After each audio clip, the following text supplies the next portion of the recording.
Cek suara, cek suara, cek suara. 1 2 3. Udah. Oke. Mic-nya belum di-on kan, mohon maaf ya teman-teman semua. Ya. Cek lagi suaranya, mudah-mudahan sudah terdengar ya. Suara, ya, nggak ada suaranya, ya benar. Mikrofonnya belum dibuka.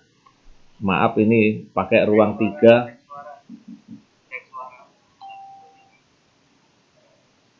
Ruang 3 biasanya di ruang 1 nih, saya di ruang 3 ya, nggak apa-apa.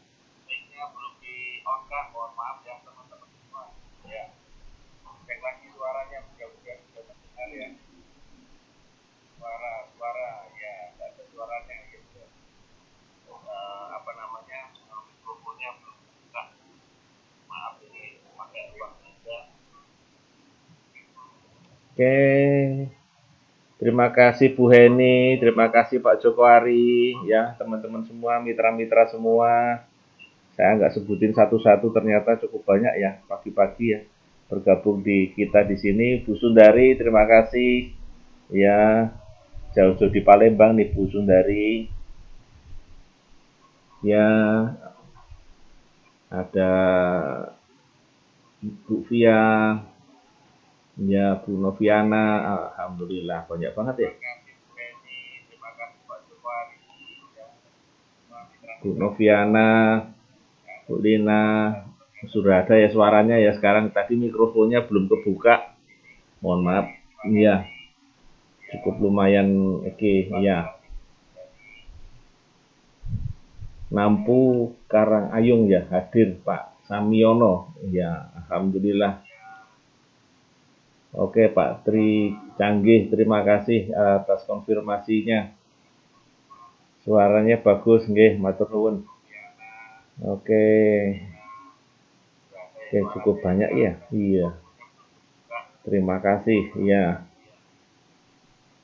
Dari Bogor juga hadir. Oke.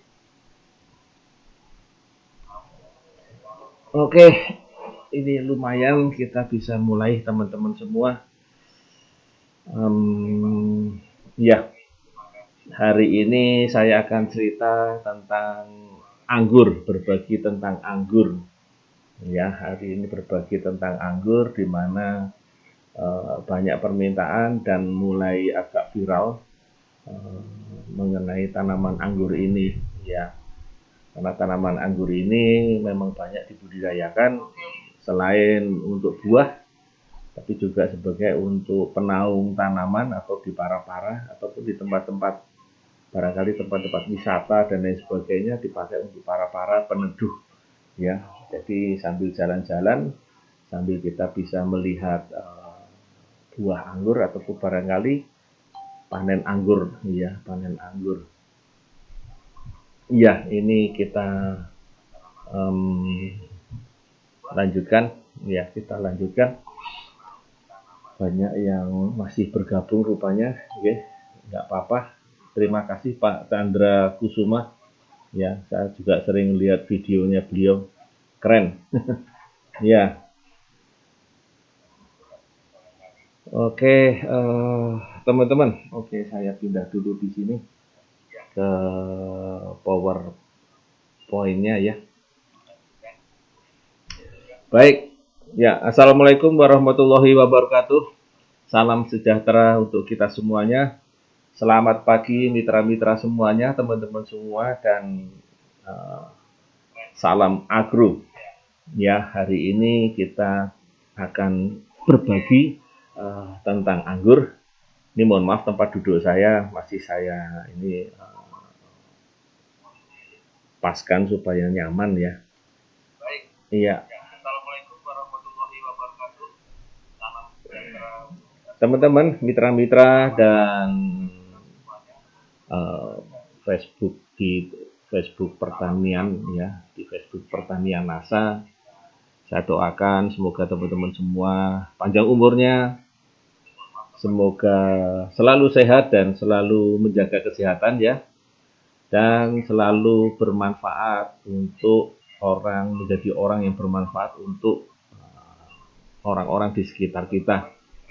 Ya, suasana pandemi bukan menjadi hal yang membuat kita tidak belajar, tetapi kita bisa melakukan pembelajaran ini melalui online, ya, salah satunya seperti sekarang ini. Barangkali ada teman-teman yang belum kenal dengan saya. Ini adalah nama saya Adi Nugroho, ya.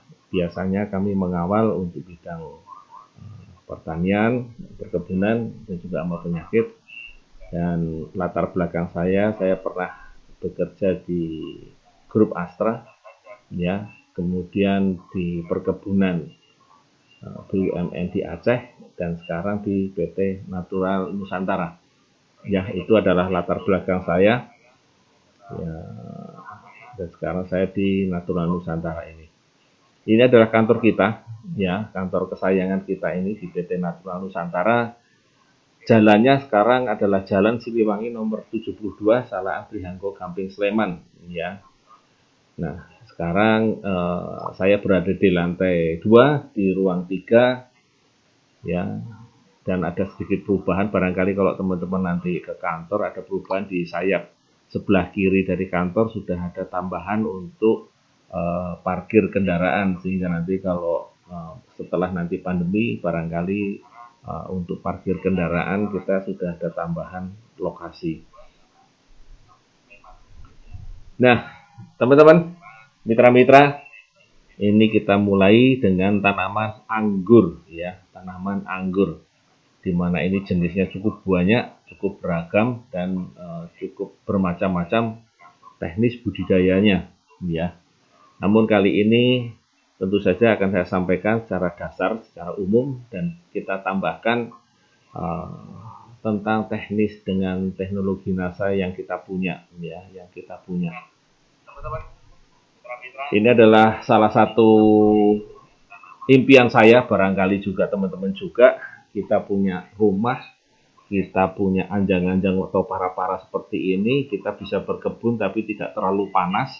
Kenapa? Karena kita bercocok tanam, berbudidaya, ya kita di bawah ada sedikit naungan di situ, dan kita mendapatkan buahnya, yaitu buah anggur, ya, buah anggur, di mana kita bisa menanam di sekeliling rumah kita, atau mungkin di tempat-tempat wisata, atau mungkin tempat-tempat yang di mana itu menjadi tempat wisata, atau mungkin jalan menuju suatu tempat, sehingga kita akan melihat pemandangan yang begitu indah dengan berbagai tanaman, jenis tanaman anggur, ya. Warnanya juga cukup menarik karena ada warna hijaunya, ada warna merah tua, ya, katakanlah merah tua, ya, ataupun coklat kehitaman seperti itu, ya. Ini menyebabkan kita menjadi menarik. Dan salah satu hal yang menarik lagi adalah pasar potensial daripada anggur, serta harganya cenderung agak stabil, ya, sehingga nanti kalau dipasarkan masih tetap lumayan, ya. Nah, mitra-mitra, ini juga salah satu barangkali impian kita, atau impian saya lah, ya, kalau barangkali teman-teman ini, sehingga ini suatu perkebunan di mana perkebunan ini sudah cukup umur, ya, saya katakan begitu, cukup bagus, cukup rapi, cukup bersih, namun produksinya juga cukup bagus. Jadi ini suatu perkebunan yang memang dikebunkan untuk diambil produksinya, terutama tanaman anggur, ya. Nah, mitra-mitra, ini juga salah satu barangkali impian kita, atau impian saya lah, ya, barangkali. Ya, ini indah sekali, ya. Begitu kita punya kebun anggur yang barangkali boleh dibilang ini adalah modern, ataupun mungkin cukup bagus pengelolaannya, sehingga kita bisa wisata kebun anggur, ataupun mungkin seperti di Malang ada petik buah apel, nah ini mungkin petik buah anggur, begitu, ya.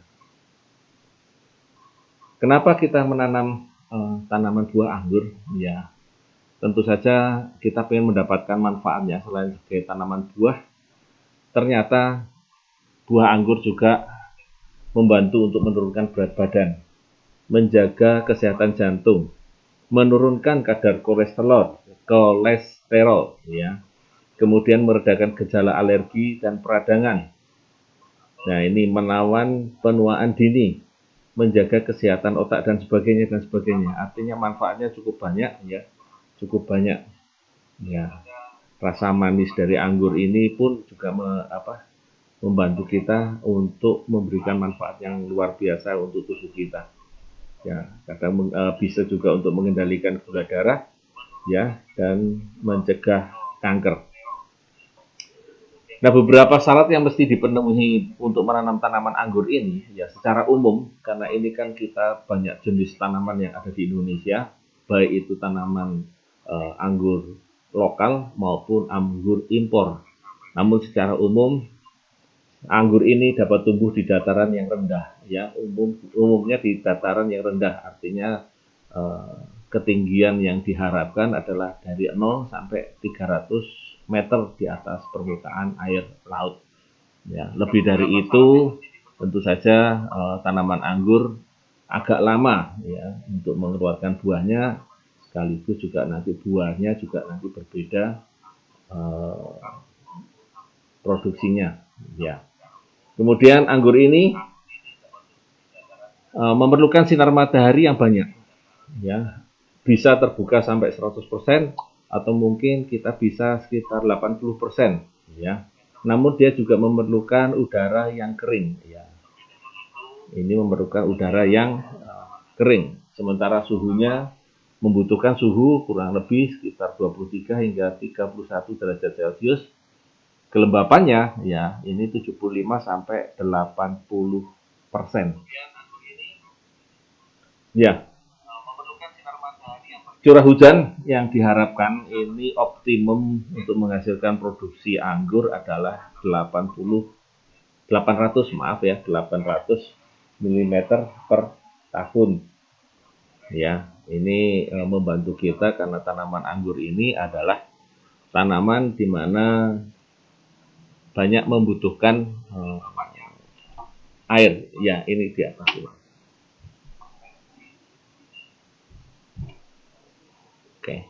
Oke, terima kasih.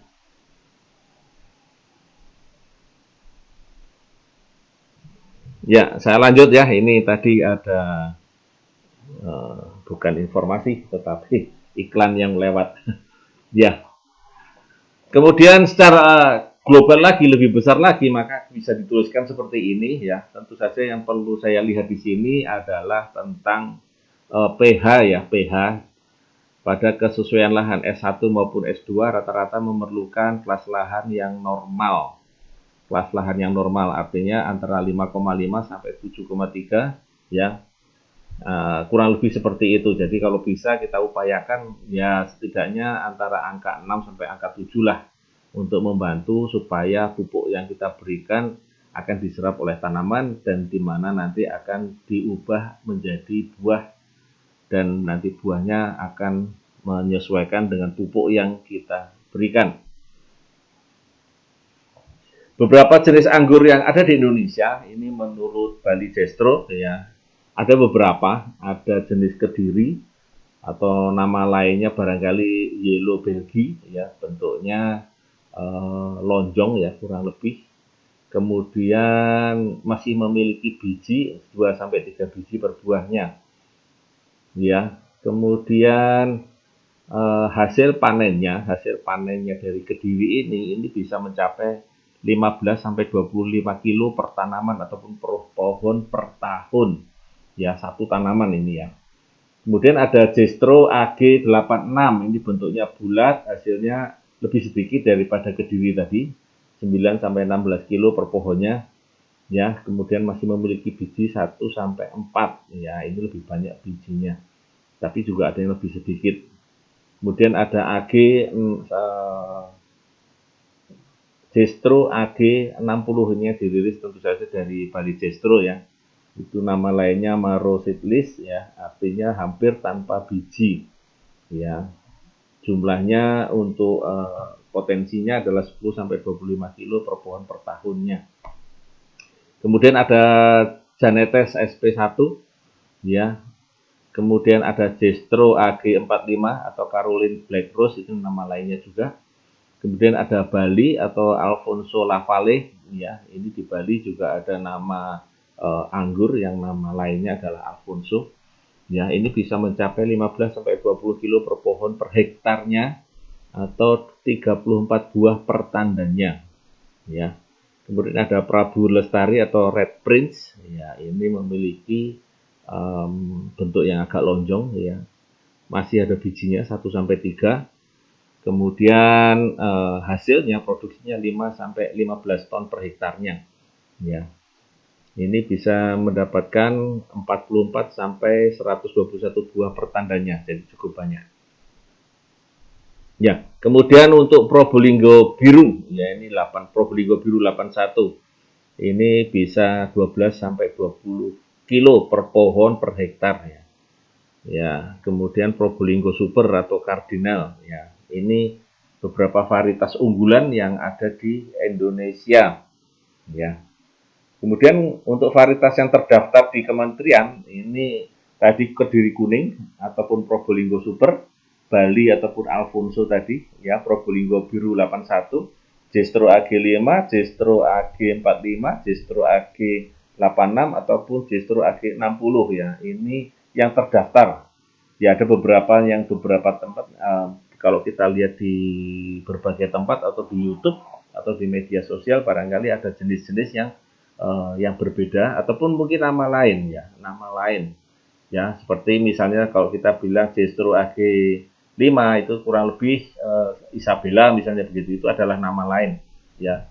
Jestro AG45 Caroline Black Rose atau mungkin Jestro AG86 Muscato ya, Jestro AG60 Maro yang seedless ini yang hampir tanpa biji tadi.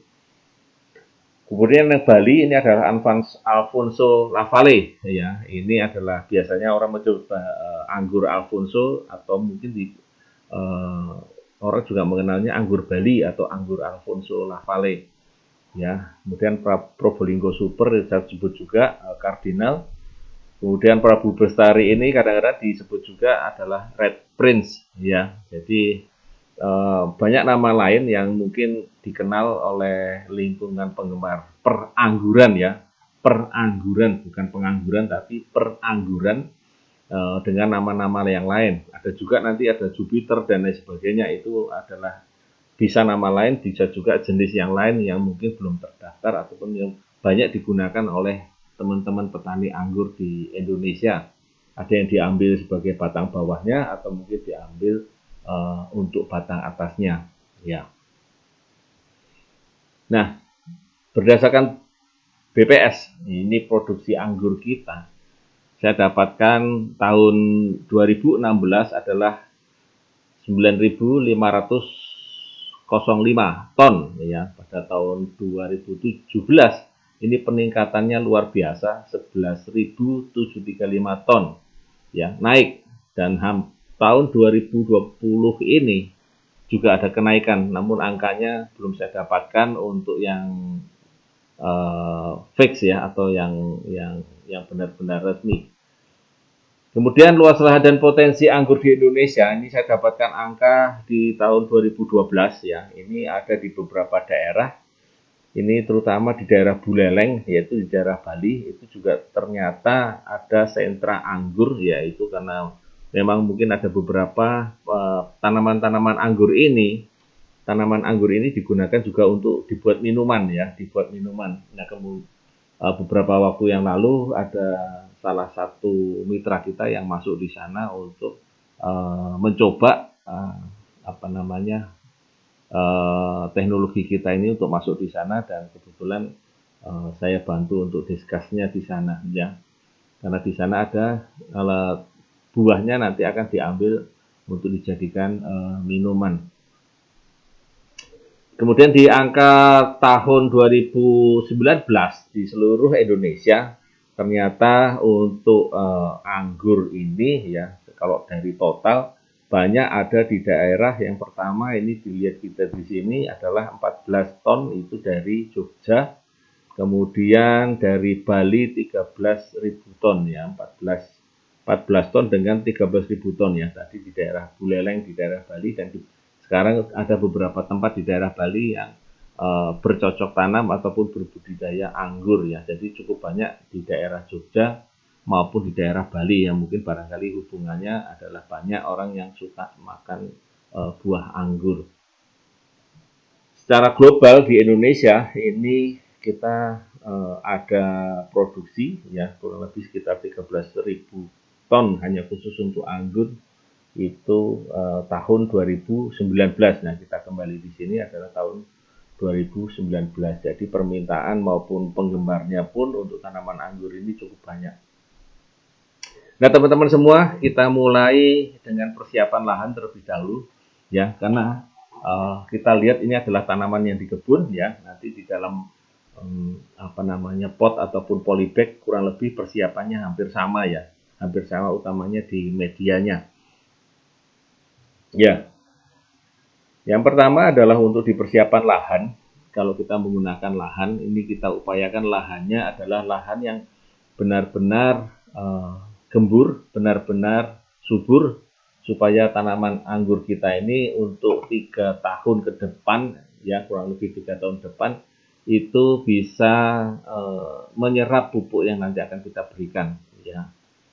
Yang pertama dari yang kita lakukan adalah bersihkan lahan itu tersebut, ya dari gulma, kemudian dari tanaman-tanaman yang tidak dibutuhkan oleh tanaman anggur yang kita budidayakan, kita bersihkan, kita cangkul, kita bajak, kita bolak-balik sampai gembur.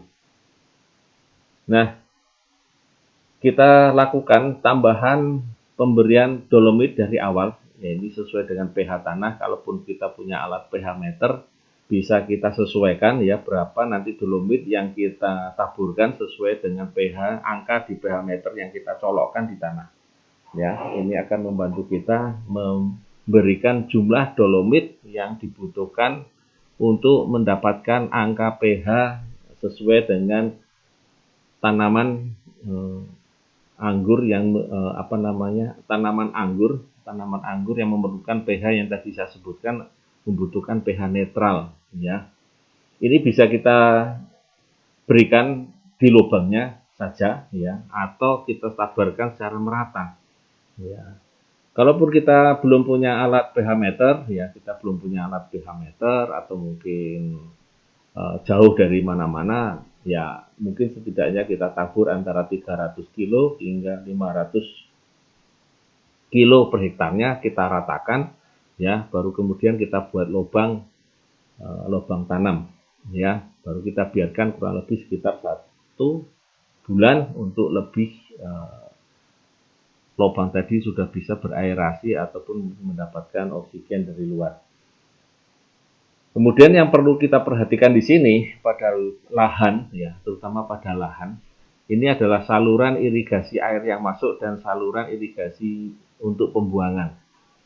Tentu saja karena tanaman anggur ini ya tanaman air ya sebetulnya ya, tetapi dia tidak terlalu suka dengan air yang tergenang. Ya, tidak terlalu suka dengan air yang tergenang dan aerasi di akar pun dia juga membutuhkan yang cukup sehingga perlulah dibuatkan saluran air pemasukan dan saluran air pembuangan untuk mencegah terjadinya genangan air pada saat hujan ya pada saat hujan. Nah, lubang tanam yang kita bikin ini setidaknya minimalnya adalah 60 kali 60 ya ataupun bisa juga kita gunakan 70 kali 70. Ini kalau kita menggunakan lubang tanam seperti itu, kita buka dulu, kemudian kita tebar dolomit, kita biarkan terlebih dahulu. Nah, baru nanti setelah kurang lebih 3 minggu hingga 4 minggu atau mungkin 1 bulan, baru kita bisa masukkan bibit yang akan kita tanam. Untuk jarak tanamnya, kita bisa menggunakan jarak tanam 3 kali 3 atau mungkin bisa kita gunakan jarak tanam kita adalah 5 kali 4 ya. Ya, tergantung dari jenisnya karena kadang-kadang berbeda jenisnya memang jaraknya kita memerlukan yang agak lebih panjang. Nah, ini setelah lubang kita buat ya, kita kering anginkan ya tadi kita sampaikan 2 sampai 4 minggu atau mungkin kurang lebih 1 bulan baru bisa kita lakukan penanaman. Kemudian setelah 2 sampai 4 minggu Maka kita campurkan tanah bagian atas. Kita bisa berikan pupuk kandang ataupun kompos ataupun pasir ya dengan komposisi 1-1-2 ya, satu pupuk tanah bagian atas, satu pupuk kandang ataupun kompos ya, dua itu pun pasir. Atau bisa juga kita menggunakan yang pasir, andai kata kita takut untuk nanti tanahnya terlalu padat, kita bisa tambahkan dengan menggunakan sekam bakar ya, sekam bakar. Ya, sekam bakar ini adalah dua bagian, kemudian ada pupuk kandangnya atau komposnya, kemudian ada lapisan bagian tanah bagian atas. Ya, ini tentu saja kita tanam, ya kita tanam, baru kemudian pada saat penanaman ini yang pertama adalah kita lakukan penyiraman, yaitu penyiramannya ditambahkan dengan Supernasa dan Glio untuk mencegah adanya jamur ya. Supernasa ini kurang lebih kalau kita lakukan adalah kurang lebih sekitar 1 sendok makan ditambah dengan 1 sendok makan Glio diaduk dalam 10 liter air, kemudian kita aduk, kemudian kita siramkan ya, disiramkan pada saat penanaman yang perdana tadi, kita siram perdana dengan air campuran Supernasa dan Glio. Ya, ini untuk membantu merangsang vegetatifnya sekaligus juga membantu mencegah jamur yang ada di bagian bawah, utamanya di dekat perakaran. Ya. Oke, kita lanjutkan adalah media tanamnya. Untuk media tanam, tadi sudah saya sampaikan pada lahan yang terbuka itu kita memerlukan namanya kompos ataupun pupuk kandang, kemudian pasir ataupun sekam bakar.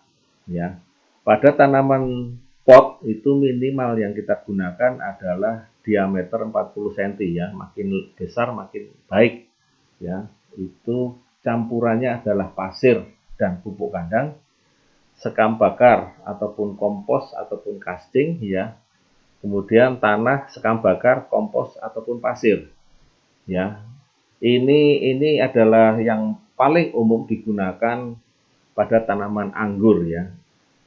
Tanaman anggur ya, paling agak banyak yaitu sekam ataupun kompos ya, diberikan juga sekam bakar ataupun casting. Ya, ini untuk pada tanaman yang menggunakan dengan pot ya, pot ataupun planter bag ya. Ini biasanya seperti itu. Jadi menggunakan sekam bakar. Namun perlu hati-hati teman-teman semua. Untuk yang namanya pupuk kandang, sekam bakar, dan mungkin barangkali casting, alangkah baiknya kita campur terlebih dahulu dengan ditabur dengan Glio terlebih dahulu, ya. Kemudian kita biarkan ya kurang lebih sekitar 4 atau 5 hari. Supaya apa? Supaya bibit-bibit jamur yang ada menempel di sekam bakar ataupun di casting ya, ataupun nanti di pupuk kandang itu bisa diatasi terlebih dahulu dengan menggunakan Glio ini ya. Kemudian pupuk kandang yang kami sarankan adalah bila menggunakan pupuk kandang, tentu saja pupuk kandang yang sudah jadi ya teman-teman mitra-mitra. Ini pupuk kandang yang sudah sekitar 5 bulan ke atas ya. Sekitar 5 bulan ke atas di mana bentuknya sudah remah, mungkin barangkali tidak ada baunya dan sebagainya. Karena dikhawatirkan pupuk kandang yang belum jadi atau mungkin di bawah 5 bulan itu terkadang masih membawa yang namanya barangkali jamur, barangkali bakteri dan lain sebagainya. Karena kita tahu ya pada seminar-seminar di hama penyakit NASA ataupun di pengenalan produk NASA tidak ada pupuk kandang yang higienis. Ya, artinya pupuk kandang kemungkinan besar akan membawa jamur ataupun bibit penyakit yang lain. Oleh karena itu, sebelum ditaburkan, alangkah bagusnya dan alangkah baiknya ditaburkan Glio bersamaan dengan pupuk kandang ataupun Glio bersamaan dengan sekam bakar ataupun Glio dengan kompos ataupun cacing, di mana ini nanti akan membantu kita mencegah hama penyakit ataupun jamur yang sering ada pada pupuk kandang, sekam, ataupun casing, ataupun kompos. Sehingga nanti saya rasa mencegah lebih baik daripada mengobati, maka mulai dari sejak awal pada saat pencampuran media tanam ini, alangkah baiknya kita mulai dengan memberikan sedikit glio pada media tanamnya.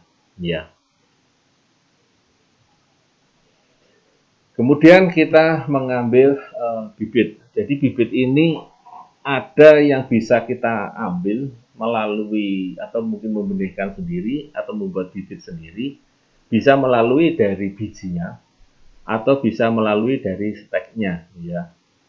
Ya, kalau dari biji tentu saja biji yang sudah kita anggap tua baru kita lakukan perlakuan terhadap bibit tersebut, benih tersebut untuk menjadi bibit.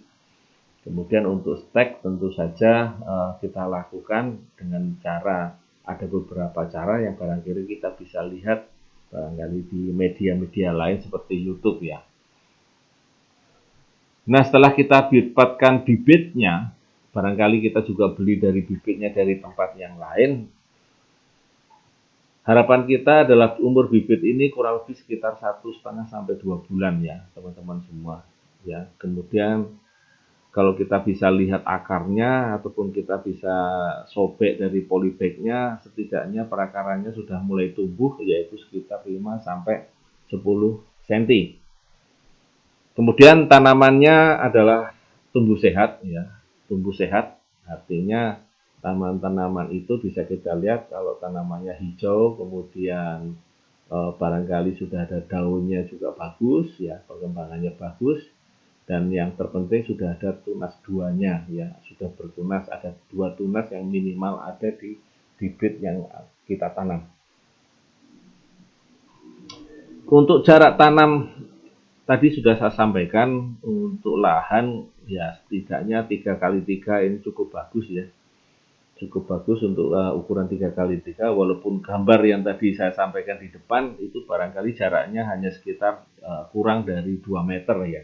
Tetapi itu adalah perkebunan anggur yang intensif, artinya untuk tanaman itu hanya digunakan kurang lebih sekitar 2 atau 3 kali musim saja. Jadi nanti cepat diganti lagi dengan tanaman yang baru ataupun dengan tanaman jenis yang baru.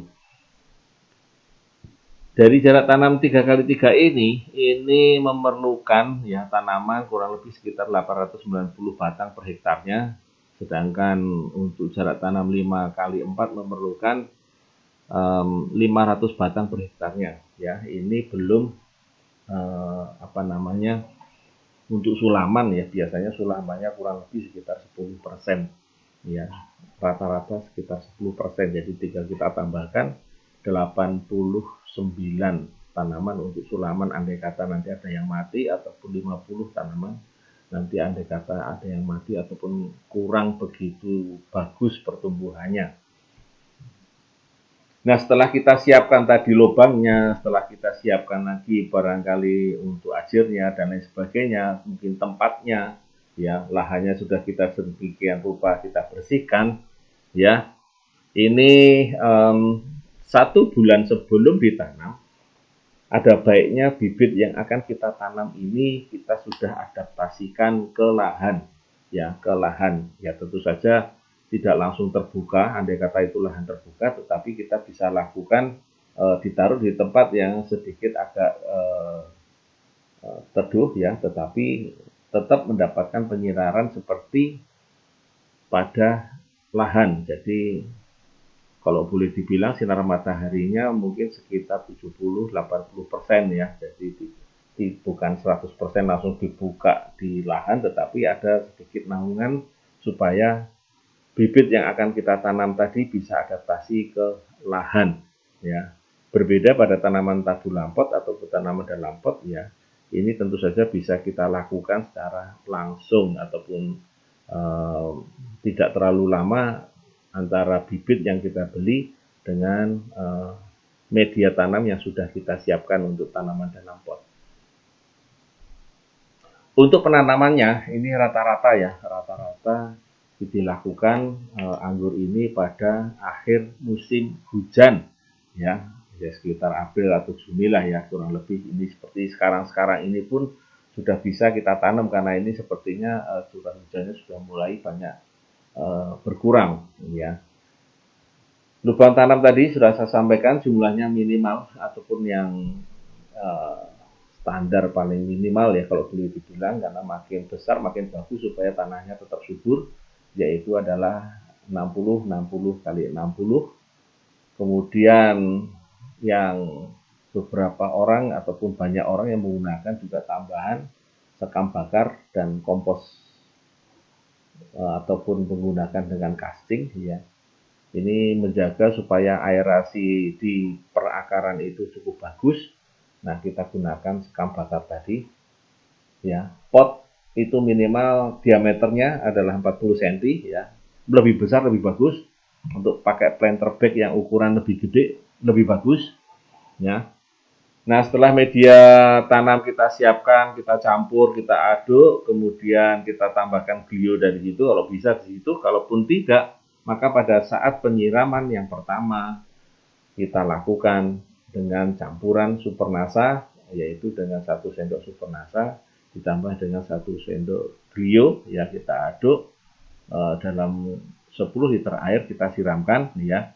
Setelah tanaman ditanam ya, tentu saja jangan terlalu banyak air tapi cukup basah saja ya, karena terlalu banyak air nanti yang terjadi adalah tanaman ini bisa jadi busuk ya. Tetapi saran saya pada saat penyiraman yang pertama ini ya cukup air sajalah ya, jadi tidak perlu terlalu banyak. Bisa jadi kalau ini tergantung dari apa namanya lubang tanamnya ataupun kalau dari diameter polybagnya, jadi kurang lebih sekitar antara setengah liter ataupun 1 liter per tanamannya ya. Kita menyesuaikan kondisi planter bagnya ataupun kita menyesuaikan dengan lubang tanamnya ya. Kemudian kita bicara tentang perawatan. Setelah kita tanam, kita akan melakukan perawatan ataupun pemangkasan yang secara umum ya. Secara umum adalah kita lakukan seperti ini. Ya. Ini adalah tanaman anggur. Ini adalah tanaman anggur di mana perawatan yang pertama itu setelah kita tanam, umumnya kita melakukan penanaman dengan melakukan perawatan pada bagian atas ini adalah kita biarkan sampai sekitar 6 bulan terlebih dahulu dengan harapan kita mendapatkan cabang primer atau cabang yang pertama ini kuat ya. Cabang di bagian bawah ini kuat yang pertama, karena kita kepingin rata-rata bagian bawah cabang ataupun cabang primer ini diameternya antara 1 sampai 1,5 cm ya kurang lebih. Kemudian sudah coklat warnanya ya. Kita tidak mengharapkan warna yang hijau karena nanti tanaman bisa menjadi kurang baik nanti pada cabang sekunder maupun tersier sampai ke buah. Bisa tidak bersamaan atau mungkin bisa menjadi tanamannya buahnya menjadi kurang bagus ataupun kurang banyak ya. Kita harapkan cabang yang dari pertama ini sangat perlu dan vital, minimal antara 1 sampai 1,5 dan sudah berwarna coklat. Nah, setelah 1 cm atau 1,5 ini kurang lebih sekitar 6 bulan, biasanya akan kita potong ya. Kita potong antara 1 sampai 2 meter. Ya, jadi kita biarkan dulu sampai sekitar 6 bulan, baru kemudian kita lakukan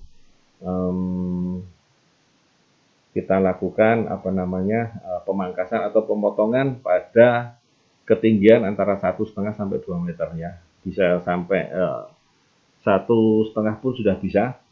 Nah, setelah kita potong, sambil mempersiapkan anjang-anjangnya ataupun tempat untuk merayap ataupun tempat untuk mengikat daripada anggur ini untuk tetap berbuah, maka kita siapkan anjang-anjang ya, bisa bermacam-macam yang bisa kita gunakan di sini. Ada bisa menggunakan dengan bambu ya, paling murah barangkali, atau mungkin bisa kita menggunakan dengan kawat ya. Atau bisa kita juga dengan membuat dari besi karena kita mungkin untuk jangka panjang. Ya. Nah, setelah 6 bulan, ya, tinggi tanaman kurang lebih sekitar 1,5 sampai 2 meter begitu, maka begitu kita potong, ya, begitu kita potong, tentu saja ini sebelum kita potong ataupun kita cabang kita potong, ada perlakuan yang bagian akar, ya, saya ulang-ulang ini nanti karena supaya ini menjadi perhatian, yaitu pada bagian akar 1 minggu maksimal atau mungkin sekitar 5 hari ataupun 4 hari itu proses pemberian pupuk ataupun airnya sudah cukup. Nah, antara 3 sampai 5 hari ini kita sudah berikan cukup air, baru kemudian kita pangkas pada hari ke-5-nya, ya, ke-5 atau ke-6-nya. Ataupun seminggu setelah itu 5 lah, ya, setelah 5 sampai 7 hari kita pangkas. Nah, setelah kita pangkas, kita keluar airnya begitu, maka biasanya nanti akan tumbuh cabang yang kedua atau cabang sekunder.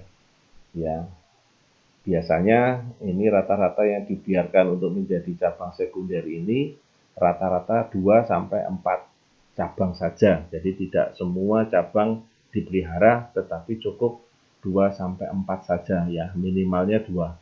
Ya, ini kita buat cabang yang sekunder atau yang kedua. Ini memerlukan waktu yang kurang lebih sekitar 3 minggu, ya, kurang lebih sekitar 3 mingguan, ya.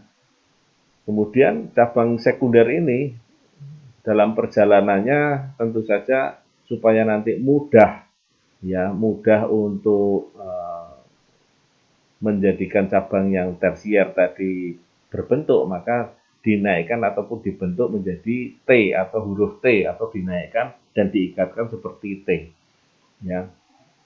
Ini minimal ukurannya adalah kurang lebih biar kuat minimal sudah berwarna coklat dan ukurannya sekitar 1 pinsil, ya, kurang lebih itu sudah bisa kita kita biarkan sampai kemudian nanti kita pangkas, ya. Kalau yang dipangkas itu berarti yang namanya double gordon, kayak kadang-kadang orang menyebutnya adalah double gordon kalau kita melakukan pruning ataupun pemangkasan. Sementara kalau tidak dipangkas itu sering dikatakan orang single gordon, ya. Kemudian setelah muncul cabang yang sekunder, ya, maka langkah berikutnya, pemangkasan berikutnya adalah di cabang tersier, ya. Cabang tersier inilah yang nanti akan menjadi cabang penghasil anggur, ya. Jadi tidak ada cabang yang keempat atau kuarter, jadi hanya cabang tersier. Disinilah yang akan menjadi tempat anggur itu mengeluarkan buahnya, ya. Jadi setelah cabang pertama, cabang kedua, kemudian cabang yang tersier, ini kita biarkan dulu sampai kurang lebih sekitar 3 minggu. Ya, kurang lebih sampai sekitar 3 minggu. Dan kita biarkan sampai cabang di mana cabang nanti akan kurang lebih minimal 15 helai daun lah, ya. Itu baru kita lakukan potes, ya, istilahnya dipotes ataupun dipotong, ya, dengan tangan pun bisa karena ini kan masih cukup lunak, ya. Nah, supaya nanti biar sama ukurannya cabang-cabang untuk penghasil buah ini, ada yang kadang-kadang terlalu panjang, ada yang kadang-kadang terlalu pendek ataupun tidak sama, ya. Yang terlalu panjang ataupun yang terlalu cepat, begitu kita sudah bisa mendapatkan ukuran yang terlalu cepat tadi, katakanlah 10 daun sudah cepat, sementara yang lain 3 daun, ya, maka kita potes terlebih dahulu, ya. Kita potes supaya apa? Supaya untuk yang cabang berdaun 3 tadi bisa mengejar ke daun yang ketiga tadi, bisa mengejar daun yang ke-10, ya. Nah, ini harapannya seperti itu, ya, supaya nanti tanamannya bisa bersama-sama, anggurnya itu bisa bersama-sama untuk bersama-sama keluar ataupun panennya, ya. Kemudian setelah kita pelihara 15 tahun, maka potes di daun yang ke-15 ataupun putuskan ataupun potong di daun yang ke-15 ya. Biasanya ini batangnya juga sudah mulai agak ukurannya sekitar pensil ya, kurang lebih sekitar pensil dan sudah mendekati agak coklat supaya kuat untuk menahan buah anggur yang nanti akan dihasilkan. Setelah 3 minggu berwarna coklat, ukurannya sebesar pensil, maka dipotes di daun ke-15. Nah, mulailah kita memperhatikan tunas-tunas yang mulai dari paling ujung ya, 1, 2, 3, 4 di situ, keluarnya adalah tunas bud, tunas yang nanti akan menghasilkan buah. Nah, sebelum itu, begitu kita memotes daun yang ke-15, perlu diperhatikan ya, ini adalah sulur-sulur ini perlu dibersihkan ya, perlu dibersihkan supaya pupuk yang kita caburkan, pupuk yang kita siramkan itu langsung ke arah buah ya, langsung ke arah buah ataupun ke arah tunas budnya supaya menjadi lebih baik ya, menjadi lebih baik di situ. Jadi tidak, kemudian selain sulur ada tunas-tunas air ya, tunas air ini artinya tunas yang nanti suatu saat nanti akan menjadi cabang, padahal cabang yang kita harapkan hanya cabang yang tersier saja, yang cabang keempat tidak kita harapkan. Jadi kita pangkas yaitu sulur maupun tunas airnya ya. Setelah sampai nanti kita bersihkan, maka kita potong ya, ada 4 tunas ataupun 4 ruas dari belakang ya, kita potong, maka tinggallah tunas-tunas yang sudah ada biasanya budnya. Nah, bud itu apa? Ini adalah seperti ini teman-teman. Nah, ini ada bud, mungkin agak terlihat ya. Artinya tunas yang nanti akan menjadi calon bunga ataupun calon buah ya. Jadi batasannya di situ adalah 1, 2, 3, 4 dan di mana tunas ini nanti akan menghasilkan bunga ataupun buah. Nah, setelah kita potong, biasanya kurang lebih sekitar 3 minggu nanti itu sudah mulai terisi ya, mulai terisi tunas-tunas bud ini. Bagian yang paling sering akan menjadi calon buah ini atau bud yang menjadi calon buah ini adalah pada tunas bud yang pertama dan kedua. Ini rata-rata muncul di bagian depan ya, paling depan ya. Kalau kita menghitung dari awal berarti yang paling ujung ya, paling ujung itu 1 dan 2 ini yang biasanya akan menghasilkan buah yang paling bagus ya. Kalau nanti ada keluar tunas bud yang ketiga dan 4 perlu kita pelihara tidak Pak? Perlu ya, nggak apa-apa ya. Jadi 1, 2, 3, 4 bisa kita kita pelihara. Namun yang biasanya agak bagus rata-rata di 1 dan 2 ya, di 1 dan 2. Iya, terima kasih Bu Lastri ya telah menonton live anggur di sini ya. Terima kasih teman-teman semua. Ini sepertinya juga banyak dari berbagai daerah yang hadir. Ya, saya lanjutkan. Setelah tunas bud ini menjadi buah, nanti akan menghasilkan bunga dan sekaligus nanti seterusnya akan menghasilkan buah ya. Kemudian nanti akan panen. Nah, setelah dipanen semua, maka yang kita lakukan akan memotong tunas tadi ya, memotong cabang tadi itu kita potong, tinggalkan sekitar 3 sampai 4 tunas lagi. Kemudian kita pelihara 15 daun lagi. Kemudian kita setelah 3 minggu kemudian sudah bentuk pensil dan warnanya coklat, kita potong antara 2 sampai 3 bat atau 3 tunas. Kemudian kita lihat budnya. Kemudian kita potong 1, 2, 3, 4 ya, 4 tunas atau 4 bud di situ. Kemudian untuk panen bunga, buah, panen dan seterusnya. Ya, ini perputarannya adalah seperti itu.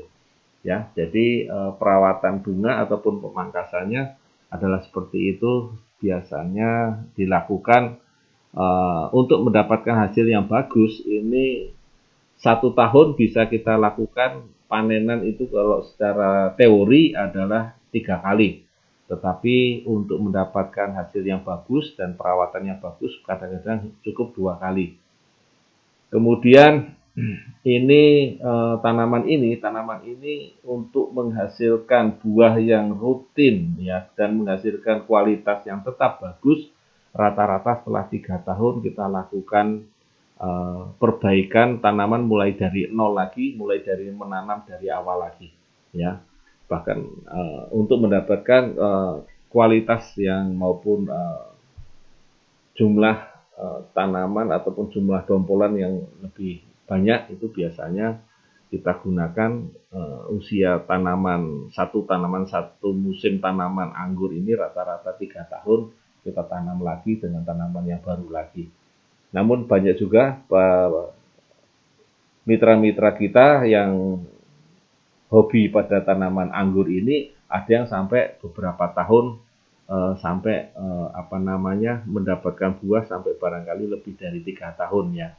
Artinya batangnya sudah cukup besar bagian bawahnya. Tapi diimbangi dengan penyiraman, pemangkasan setelah pemupukan yang rutin dan baik. Kemudian kita lanjutkan teman-teman semua ya, tadi pemangkasan. Pemangkasan ini ada 2 tujuan, tentu saja pemangkasan bentuk dan pemangkasan untuk arah yang buah. Pada saat kita pemangkasan untuk bentuk, setelah pemangkasan yang pertama, tentu saja kita pemangkasan yang kedua yang dibikin T. Nah ini dipotong setidaknya ini warnanya sudah coklat ya, menyisakan 3 batang ataupun 4 batang tunas.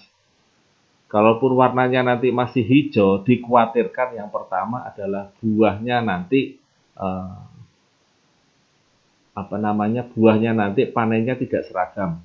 Yang kedua, jumlah ataupun satu dompolan itu beratnya juga tidak seragam ataupun mungkin tidak sesuai dengan harapan karena pertumbuhan daripada batangnya itu masih belum cukup bagus, sehingga kalau sudah coklat biasanya itu sudah cukup untuk mengirimkan ya hara ataupun pupuk yang kita berikan itu langsung ke tanaman melalui proses fotosintesanya, kemudian dia masuk ke tanaman buahnya sehingga nanti buah yang kita harapkan bisa menjadi lebih baik dibandingkan dengan batang yang masih berwarna kehijauan nanti di proses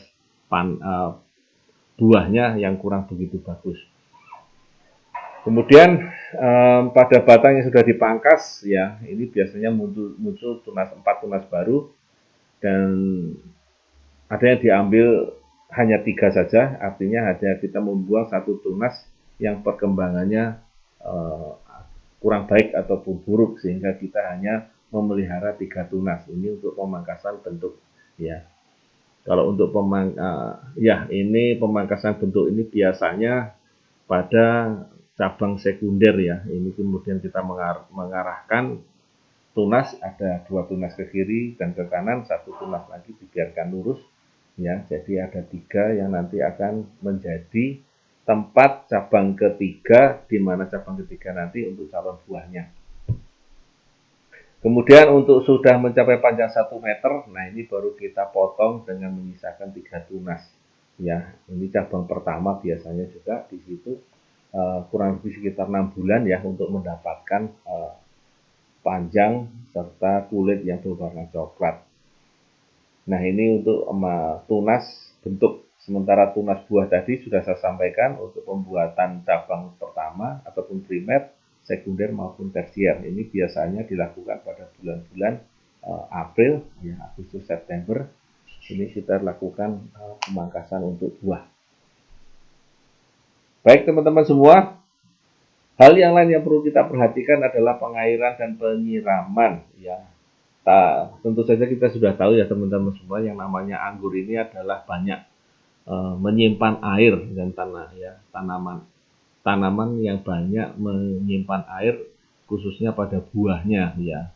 Dimana yang perlu kita perhatikan adalah tanaman anggur ini tidak tahan pada air yang tergenang.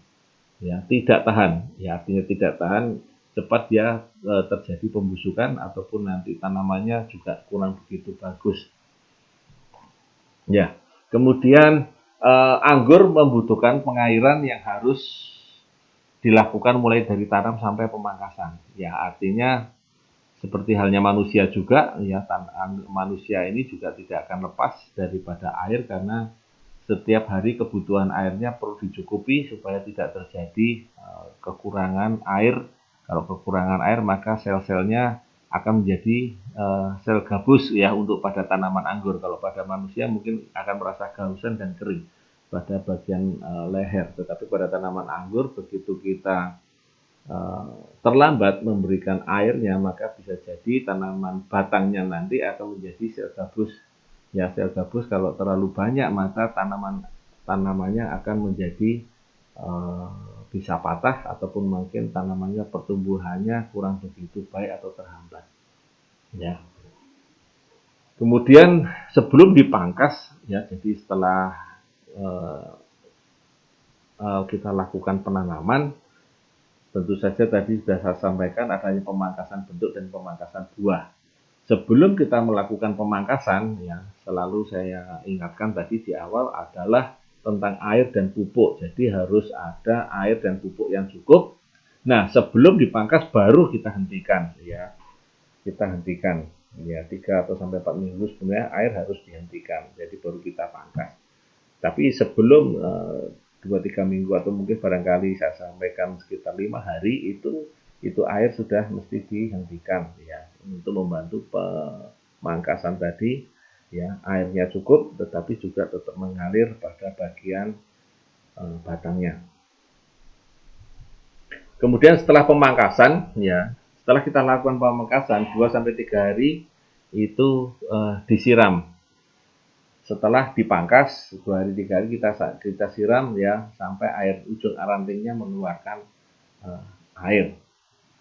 Ini dilakukan sampai buahnya hampir masak atau tua. Jadi pemberian air ini itu kita menyesuaikan kondisi ya, supaya buah tidak pecah dan busuk ya, supaya tanaman juga membutuhkan air yang cukup. Jadi selalu kita lihat pada bagian tanah kita, andai kata memerlukan air pada saat kondisi tanaman cukup kering, maka bisa kita berikan sehari 2 kali. Tetapi kalau kondisinya basah, situasional saja ya, bisa seminggu 2 kali atau 3 kali ya. Jadi tergantung situasional, yang penting basah dan tidak tergenang ya. Tidak tergenang ini kata utamanya adalah tidak tergenang, karena udah tergenang maka kemungkinan tanaman anggur nanti akan menjadi busuk ya. Kemudian pemupukan, ya ada beberapa teman-teman yang kita memakai ataupun menggunakan hanya dengan menggunakan pupuk makronya hanya urea saja, atau juga ada yang menggunakan dengan pupuk yang lain ya, pupuk yang lain mungkin ZA atau selang-seling dengan ZA. Tapi saya berikan beberapa alternatif ya pemupukan di awal 1 tahun pertama ini untuk membentuk yaitu cabang vegetatifnya sebelum nanti dipotong untuk cabang bawah ataupun cabang primer. Ya, ini kita berikan 10 gram urea dengan interval 10 hari sekali. Ya, bisa kita tambahkan supernasa dengan 25 gram ya, dicampur dengan glio ya tadi ya, itu akan menjadi untuk tanaman yang bagus. Kemudian kita siramkan ya. Ini bisa 15 hari sekali.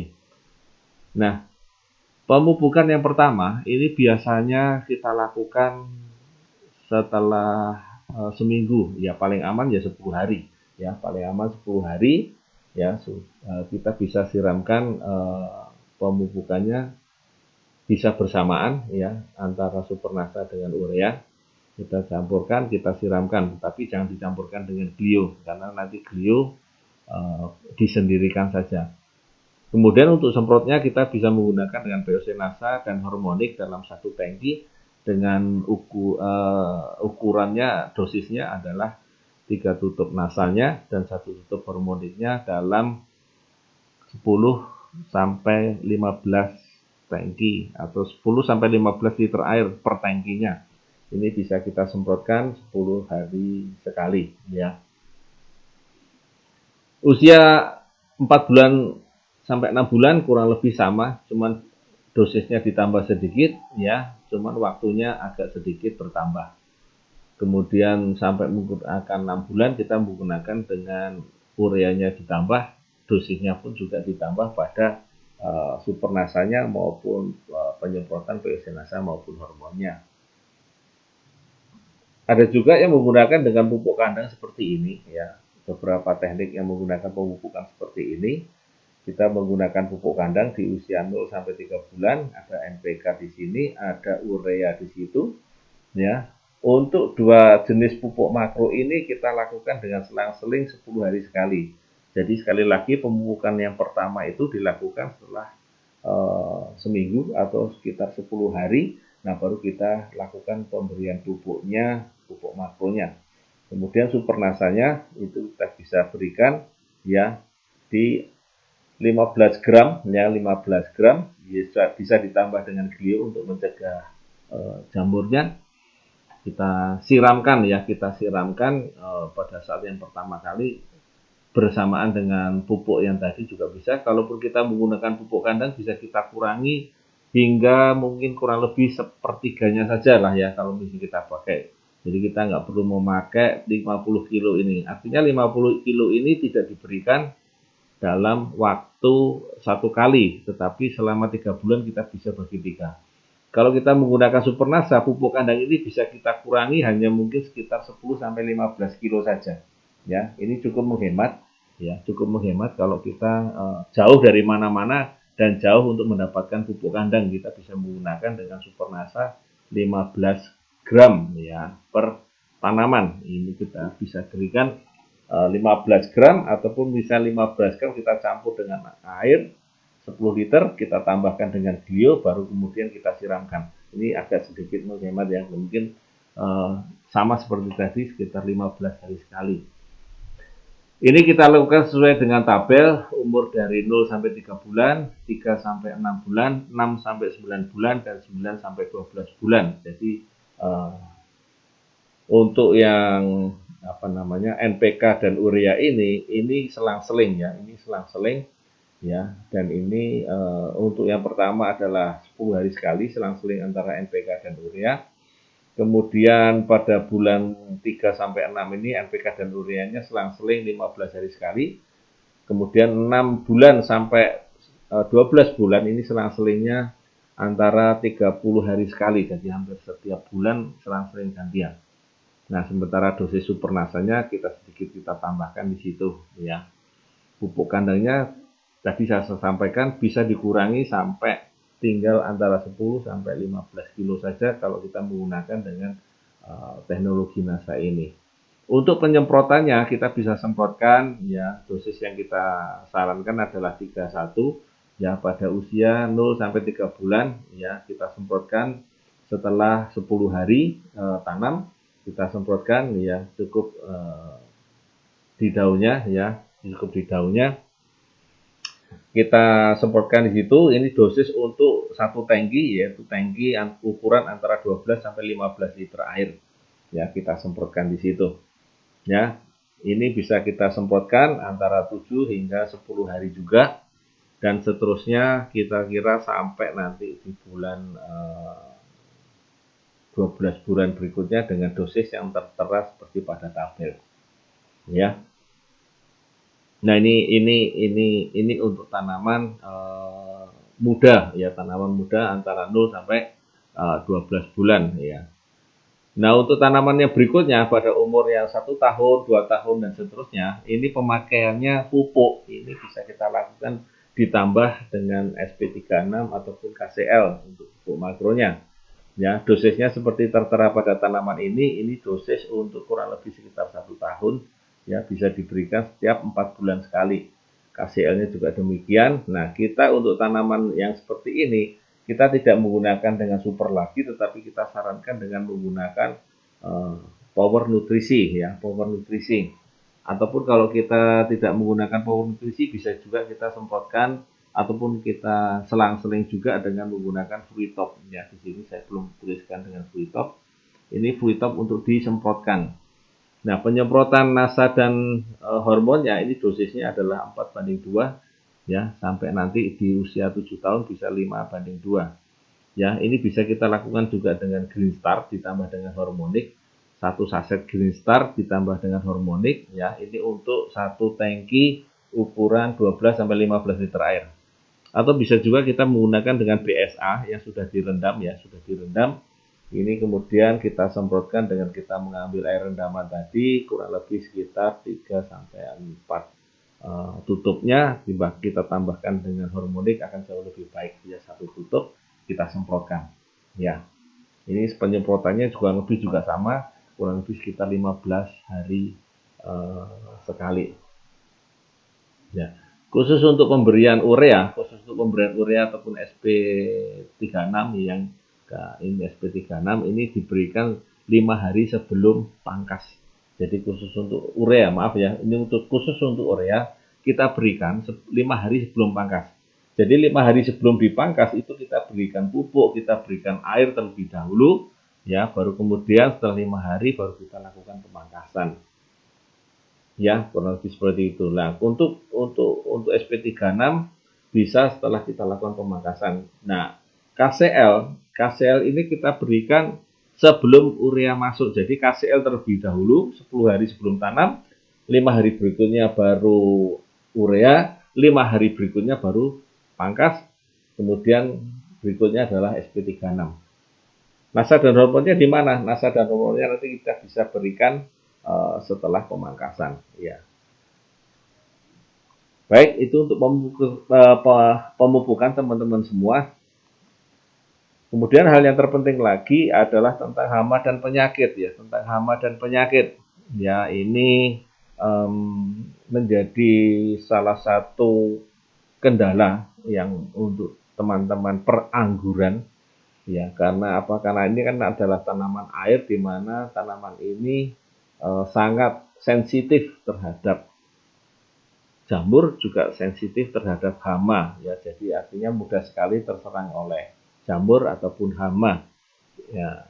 Kalaupun di bagian tanah tadi sudah kita lakukan dengan pemberian rutin dan berkala dengan menggunakan Grio, nah ini untuk bagian atasnya adalah untuk jamur dan hamanya.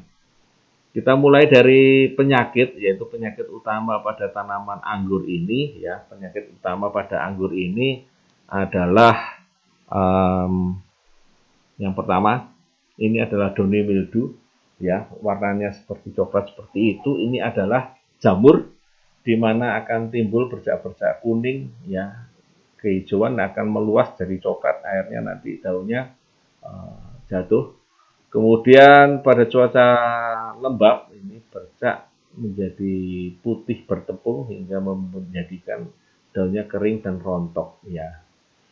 Sangat disayangkan kalau ini sampai daunnya kering dan rontok. Karena apa? Karena jumlah daun pada tanaman anggur ini sangat dibutuhkan untuk proses fotosintesa, dan ini jumlah daunnya pada proses pembuahan rata-rata kalau terserang akan menjadikan proses fotosintesanya menjadi berkurang ataupun terhambat pertumbuhan dan perkembangannya pada buah ya, utamanya kalau sudah pada pemangkasan.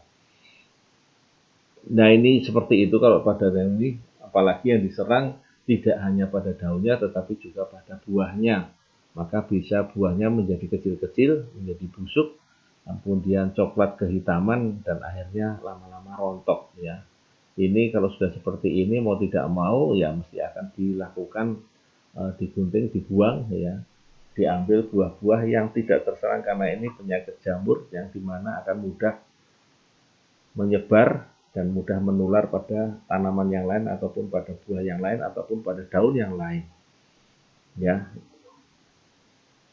Pengendaliannya paling sederhana adalah kita mengurangi kelembapan daun. Ini biasanya terjadi karena terlalu lembab ataupun terlalu banyak daunnya, sehingga mau tidak mau kita mesti buka kelembapannya, kita mesti atur sehingga kita kurangi ya. Barangkali kalau itu pada tanaman naungan tentu saja mesti kita buka ada angin yang masuk supaya lembabnya berkurang. Kemudian pemangkasan ranting ataupun buah tadi yang terkena dengan penyakit, karena ini adalah menjadi sumber infeksi daripada jamur tadi. Kemudian yang sudah terserang, itu ranting, cabang maupun daunnya kita bakar ya, kita masukkan ke dalam tanah ya. Jangan nanti kita bakar tapi kita juga buang di situ saja. Bisa jadi nanti malah menjadi tempat ataupun sumber yang baru. Ya, pasang plastik di atas para-para pada saat musim hujan. Rata-rata tanaman anggur ini untuk sinar matahari dia suka dengan yang terbuka, tetapi untuk hujan alangkah baiknya kita tutup dengan plastik ataupun yang lainnya supaya tidak terkena air hujan secara langsung ya. Karena ini juga akan membantu curah hujan ini, air hujan ini membantu untuk melebarkan jamur yang sudah menyerang pada tanaman anggur. Nah, kemudian kita bisa menanam jenis tahan penyakit yang ini, karena ini adalah penyakit utama pada tanaman anggur. Kita bisa menanam tanaman varietas Isabella delaware ataupun tegal hitam yang spesies Vitis labrusca. Ini dia tahan terhadap downy mildew ya. Nah, untuk penyemprotan glio yang sudah disaring ini sebaiknya kita mulai dari sejak awal tanam ya. Dari sejak awal tanam untuk tanaman-tanaman yang kurang tahan terhadap downy mildew, maka dari sejak awal pemangkasan itu kita sudah mulai penyemprotan ya, sudah mulai penyemprotan. Gunakan dosis yang sederhana saja, yaitu 1 sendok glio, 1 sendok makan glio dalam 10 liter air, kita aduk ya, kemudian kita saring, kemudian kita masukkan ke dalam tangki, kita cukupkan airnya, baru kemudian kita semprotkan. Nah, ini untuk powdery mildew ya, agak berbeda dengan downy mildew ini adalah ada embun tepung, artinya ada tepungnya. Namanya powdery adalah tepung ya. Jadi tepung ini ya jamur yang akan menyerang pada tanaman anggur yang biasanya terjadi saat ya peralihan musim kemarau ke musim penghujan. Ya, dan ini biasanya menyerang pada daunnya tapi juga menyerang pada buahnya. Ya, warna kemudian ini bisa kita lihat pada gambar ya. Ya, ini sambil saya lihat ini teman-teman dari Kebumen, Bu Yuli Erawati. Terima kasih Bu Yuli, Kebumen ya. Madura hadir ya, terima kasih. Oke. Ya, lain waktu kebuka jalan-jalan ke Kebumen lagi, Bu Yuli. Ya. Kita lanjutkan. Ya, ini adalah powdery mildew. Biasanya ada embun berwarna putih yang meluas ya. Ini biasanya pada daun dan juga pada tanaman buahnya anggur, sehingga menyebabkan daun ataupun anggurnya nanti tertutupi, dan pada daun nanti akan menyebabkan daunnya gugur. Kemudian awal serangan buah ini biasanya berwarna putih dan serangannya menjadi coklat, berkutir, berkerut, buahnya jadi cacat ya. Seperti itu. Jadi nanti akan berkerut ya, sehingga mungkin buahnya cacat. Nah, ini kalau sudah seperti itu pada saat kita melakukan perawatan tadi, melakukan juga kalau pada buah mesti dibuang dari sejak awal ya. Oke, kemudian kita memangkas tentu saja yang sudah terserang tadi, embun putih ini dibakar ya, tentu saja dipangkas daunnya, diambil buahnya yang terserang, yang mengkerut tadi, kemudian dibakar. Yang ini kita musnahkan dengan cara dibakar dan dimasukkan ke dalam tanah. Ya, jadi dipangkas daunnya yang kering-kering tadi, kemudian kita bakar, kita masukkan ke dalam tanah. Nah, untuk pencegahannya dan pengobatannya kalau sudah terserang gini, kita semprot dengan glio sudah disaring. Caranya seperti tadi ya, 1 sendok glio dilarutkan dalam 10 liter air terlebih dahulu. Kemudian setelah kita aduk rata, kemudian kita masukkan dengan disaring. Kemudian kita cukupkan airnya sampai 1 tangki 12 hingga 15 liter.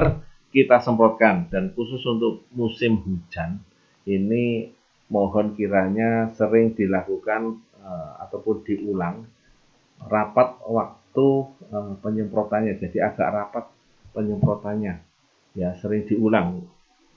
Yang tidak menggunakan anggurnya yang tidak menggunakan dengan plastik ataupun dengan naungan yang lainnya, tentu saja nanti akan kena air hujan, dan bisa jadi glio ini ke hujan di sore hari, maka paginya upayakan siram dengan air biasa, kemudian semprot dengan glio lagi ya. Ini diupayakan, apalagi pada saat musim hujan sering diulang. Ini adalah downy mildew, ini adalah powdery mildew. Ini dua hal penyakit jamur yang hampir sama tapi sedikit berbeda. Kalau pada downy mildew ada bercak-bercak berwarna kuning yang nanti akan meluas berwarna coklat.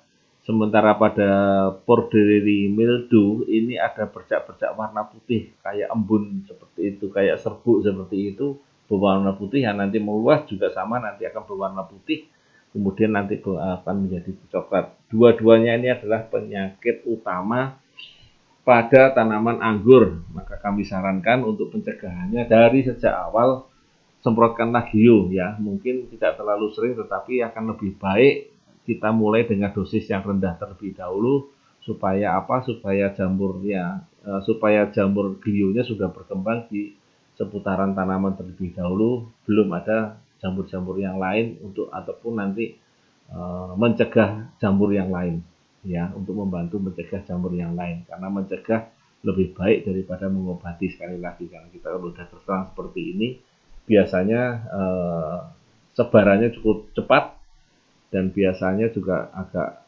kesulitan untuk mengendalikan. Yang ketiga adalah karat daun atau Perospora vitis, di mana karat ini berwarna mirip seperti jamur tadi, cuman warnanya titik-titik ya, berwarna kuning dan nanti akhirnya kecoklatan ya. Biasanya namanya karat, ini menyerang pada daun-daun yang tua dan ini menular. Sisi bawah daunnya ada warna tepungnya berwarna jingga atau spora jamur. Jika dilihat bagian atasnya tetap warnanya sama, hijau, tetapi agak sedikit kekuningan. Jadi bagian bawahnya ada berwarna spora ini jamurnya, yang di bagian atasnya berwarna hijau kekuningan. Jadi kalau dibolak-balik warnanya agak berbeda ya. Ini berarti sudah ada penyakit karat daun yang menyerang pada tanaman anggur kita. Ya, apa kabar nih yang Pak Eko lagi menonton ini? Ya, terima kasih Pak Eko. Ya, komandan dari Facebook Group Pertanian Agro NASA ya. Kemudian kita lanjutkan teman-teman semua. Ini serangan berat pada karat ini biasanya sampai menutup lapisan spora dan nanti daun akan rontok. Jadi kalau pada bagian bawah sudah menjadi serangan yang berat dan seluruh permukaannya tertutup oleh karat daun, maka proses fotosintesa menjadi terhambat karena mulut-mulut daunnya tertutup oleh karat daun, sehingga nanti daunnya akan menjadi rontok. Ya, ini produksinya juga nanti karena daunnya berkurang, biasanya produksinya juga akan menjadi berkurang ataupun terhambat ya. Hampir sama untuk pengendalian jamur ini ataupun karat ini, yaitu dengan mengambil ataupun memangkas daun ya yang terserang. Kemudian tanaman-tanaman ini biasanya juga berdekatan dengan tanaman-tanaman yang menjadi inang ya, artinya ada tanaman-tanaman di dekatnya yang terserang juga karat daun ya. Ini tentu saja perlu mendapat perhatian. Jadi selain pada tanaman anggur yang kita tanam, maka tanaman inang ataupun tanaman di dekat tanaman anggur ini juga perlu dibuang ataupun dijauhkan ya, kalau mungkin tanamannya masih kita butuhkan. Tetapi kalau itu tanaman yang menjadi tanaman bukan utama dari tanaman anggur, maka kita bisa jauhkan ya, karena ini bisa menjadi tanaman inang pada tanaman dua penyakit yang dari depan, termasuk karat daun yang ketiga ini. Maka kita semprotkan mulai dari sejak awal dengan glio yang sudah disaring, ataupun kalaupun terpaksa menggunakan dengan fungisida, maka kita bisa menggunakan dengan fungisida yang berbahan aktif mancozeb ataupun Benomil ya. Dan ada juga teman-teman yang bisa menggunakan dengan pestisida ataupun dengan menggunakan bubur California. Karena kita tahu bahwa kita makan buah anggur, ini kalau kita menggunakan dengan yang pestisida kimia ataupun fungisida kimia, maka kemungkinan besar pestisida atau fungisida tadi akan terserap kepada tanaman anggur, sementara anggur nanti langsung kita makan ya. Jadi akan masuk ke dalam tubuh kita ya, kurang begitu baik ya kalau kita terlalu sering dengan menggunakan pestisida ataupun fungisida yang kimia. Jadi akan lebih baik kita gunakan yang alami ya. Mungkin kita gunakan dengan Glio dari sejak awal, itu akan sangat membantu ketiga penyakit yang utama yang ada pada tanaman anggur. Kemudian ada busuk buah atau grey mold ya. Di sini juga ada busuk buah di mana gejalanya hampir mirip-mirip dengan tanaman-tanaman yang lain, tapi ini lebih banyak menyerang pada buah ya. Jadi biasanya ditandai dengan jaringan bagian dalam kulit yang merekah itu ya, atau mungkin agak kisut seperti itu, buahnya menjadi mengkeret, menjadi coklat tua. Ya, ini banyak menyerang pada tanaman, pada buahnya ya, bukan pada daunnya. Pengendaliannya hampir semuanya sama, semua daun, semua buah yang terserang atau yang busuk ya diambil, dibuang. Kalau perlu bisa dibakar, kemudian masukkan ke dalam tanah. Dan rutinkan kita menggunakan dengan penyemprot bio dari sejak awal, ini sangat-sangat membantu ya. Sangat-sangat membantu untuk serangan-serangan berbagai penyakit yang ada di tanaman anggur. Karena kita tahu tanaman anggur ini adalah tanaman yang banyak mengandung air sehingga rentan terhadap serangan jamur ya, serangan jamur. Kemudian kita bisa juga menggunakan dengan pestisida alami bubur bodoh ya, ataupun menggunakan bila terpaksa kita bisa menggunakan dengan bahan aktifnya manet ataupun sinet. Ya. Kemudian yang terakhir ya, saya ambilkan 5 yang sering terjadi. Ini adalah pada bagian tangkai daunnya ya, kita ada anthracnose yang bisa juga menyebabkan kudis. Karena penyebab kudis ini ada beberapa sebab. Yang pertama adalah anthracnose, Elsinoe, kemudian Sphancelloma ya. Ini tiga-tiganya bisa menyebabkan kudis. Yang pertama adalah karena kudis ini menyerang pada bagian batang, tapi juga bisa menyebabkan pada bagian daun serta pada bagian buah.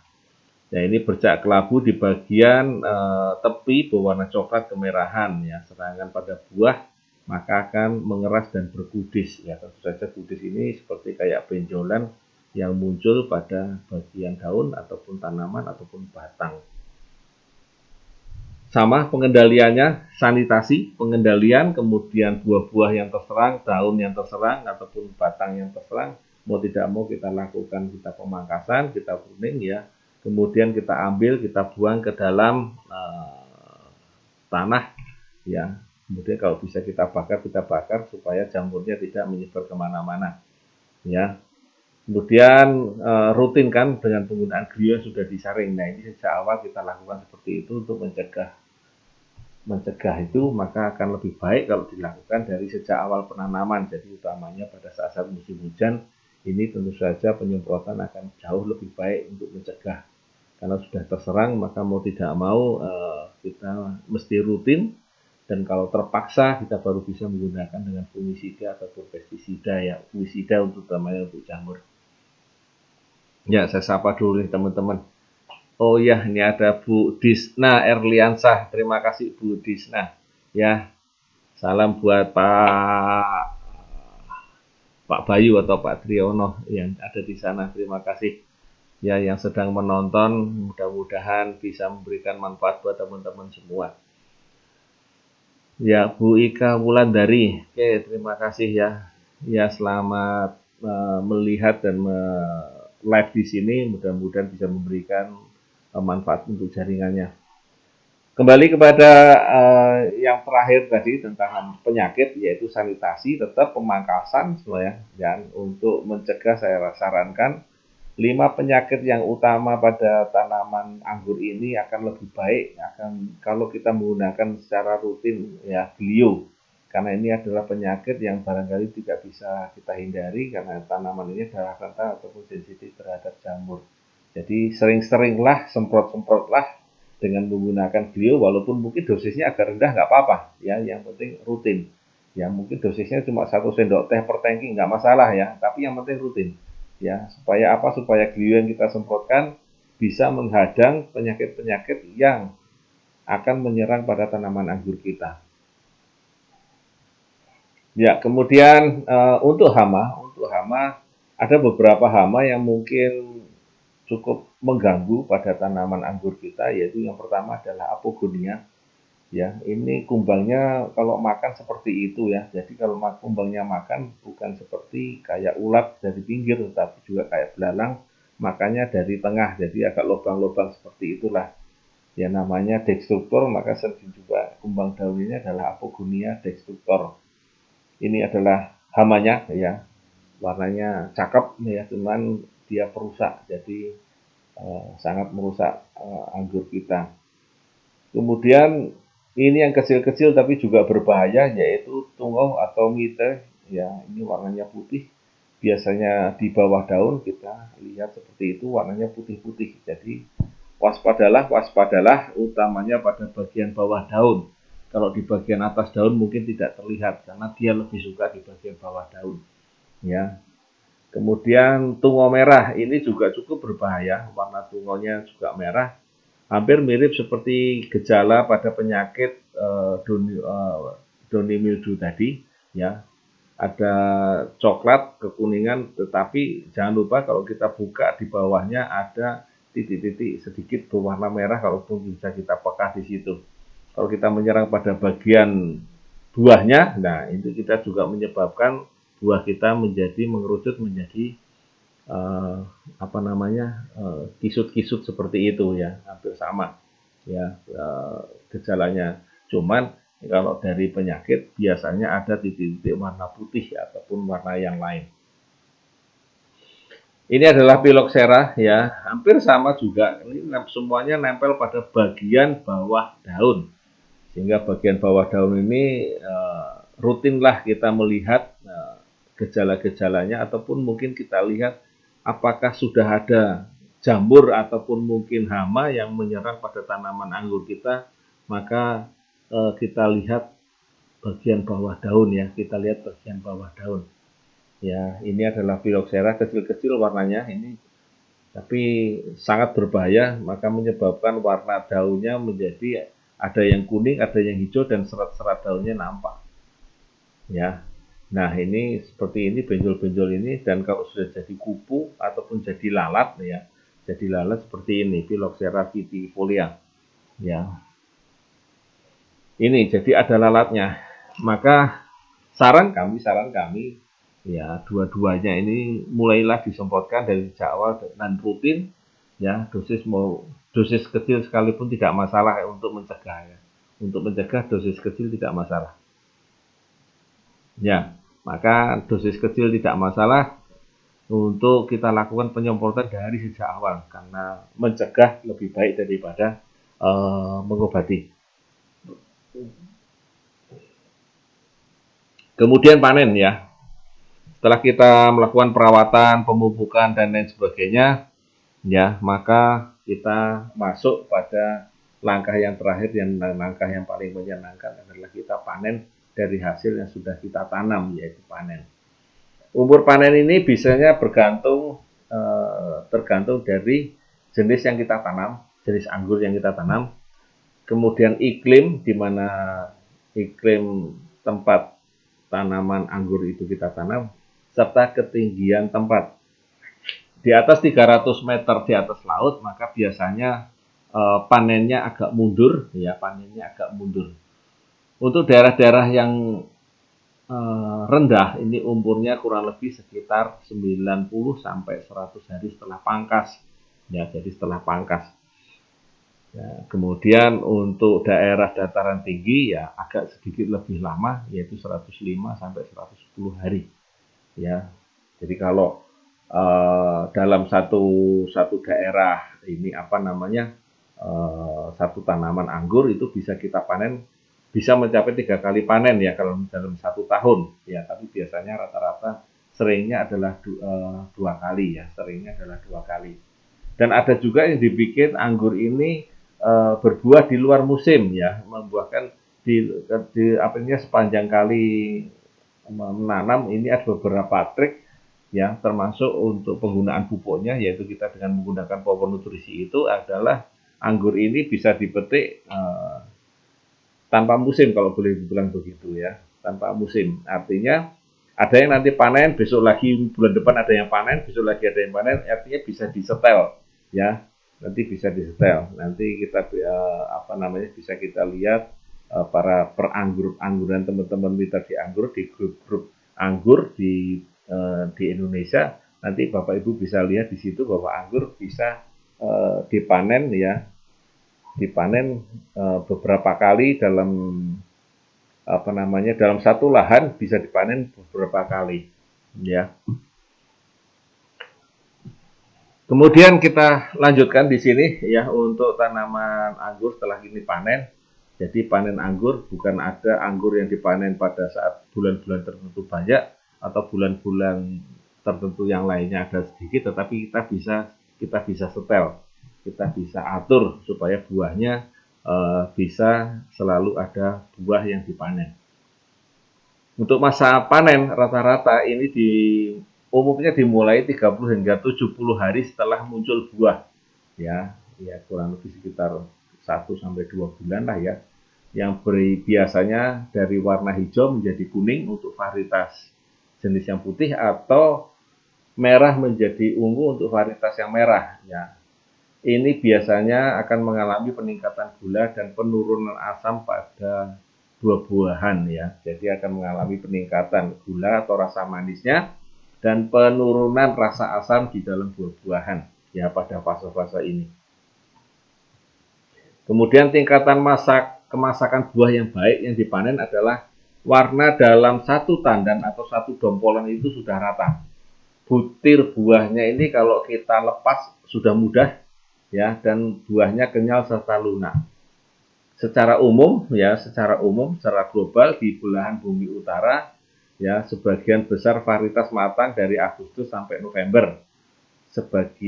Sedangkan di belahan bumi selatan dari Maret hingga Agustus ya. Ini secara umum ya. Oke, saya lanjutkan. Kemudian biasanya benih itu akan mengeluarkan 3 hingga 7 tunas per minggunya. Nah, panen pertama anggur ini biasanya mulai dari 2 tahun ya. Tadi sudah sampaikan waktu pemangkasan, biasanya nanti akan dipanen setelah 2 tahun, dan kemudian tahap-tahapannya seperti yang tadi sudah saya sampaikan ya. Ini adalah kesaksian daripada penggunaan Green Star yang sudah dipakai oleh teman-teman kita pada sebagian tanaman anggurnya. Jadi ini masih menggunakan Green Star saja ya. Kemudian yang menggunakan Green Star lagi pada tanaman yang anggur jenis yang hijau ya. Jadi ini ditanam yang baru menggunakan Green Star saja ya. Apa sih kelebihannya setelah kita menggunakan dengan teknologi NASA ini? Yang pertama adalah buahnya atau dompolannya menjadi lebih lebat ya, lebih lebat. Artinya satu dompolan akan terjadi buah agak lebih banyak. Kemudian rasa manis daripada anggurnya ini akan lebih manis. Jadi kadang-kadang meningkat beberapa skala Brix begitu kalau kita pakai alat kadar kemanisan. Kemudian ini adalah aman karena kita menggunakan Glio dan kita menggunakan BVR. Ini adalah pengendali hayati ataupun pestisida organik, sehingga aman untuk tubuh kita, ataupun kalau kita makan kita aman. Tentu saja karena dompolannya tadi banyak, buahnya banyak, kemudian panennya tentu saja kalau kita total tentu saja akan meningkat ya. Itu teman-teman semua ya. Mudah-mudahan informasi ini bisa memberikan manfaat untuk teman-teman semua, bisa berbagi untuk teman-teman semua. Mudah-mudahan dunia perangguran akan menjadi lebih baik lagi, menjadi lebih banyak lagi buah anggur yang akan kita panen ya untuk kita makan, dan tentu saja aman ya, aman karena kita menggunakan dengan pengendali hayati yang organik dan pestisida yang organik. Oke, itu saja teman-teman semua ya. Mudah-mudahan memberikan manfaat untuk teman-teman semua ya. Tetap menjaga kesehatan dan tetap semangat pagi. Sampai jumpa teman-teman semua di lain waktu, di lain kesempatan dan berbeda tema. Bye-bye.